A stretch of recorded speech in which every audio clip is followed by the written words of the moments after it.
Everyone, welcome back to my channel. Second সেমের class শুরু হয়ে গেছে, প্রায় এক সপ্তাহ হয়ে গেল, কিন্তু এই ব্লগটা দিতে অনেকটাই দেরি হয়ে গেল আমার।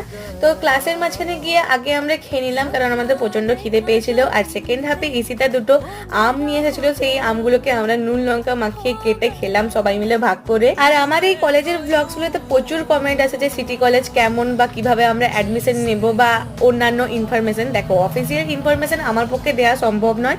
অফিসিয়াল ইনফরমেশনের জন্য তোমাদেরকে হয় অফিসিয়াল ওয়েবসাইটে চোখ রাখতে হবে, নাহলে ফেসবুক পেজে চোখ রাখতে হবে। আর অফিসিয়াল ইনফরমেশন বাদ দিয়ে অন্য যদি কোশ্চেন থাকে তো আমাকে জিজ্ঞেস করতে পারো, আমি সবসময় অ্যান্সার দেওয়ার চেষ্টা করি আর চেষ্টা করব। আর যারা যে কোনো কোর্সে ভর্তি হবে ভাবছো ইউজি বা পিজিতে, তোমরা এটা ভেবো না যে ক্লাস করবো না। ক্লাস কিন্তু তোমাদেরকে মাস্ট করতেই হবে, একদম রেগুলারিটি মেনটেন করে, নাহলে অ্যাটেন্ডেন্সের প্রচন্ড ঝামেলা হয়, সে যে কোনো ডিপার্টমেন্টে হোক না কেন। আর বাদ বাকি কোশ্চেনের অ্যান্সার আমি পরের ব্লগে দেওয়ার চেষ্টা করবো। তো আজকের জন্য এতটাই, টাটা।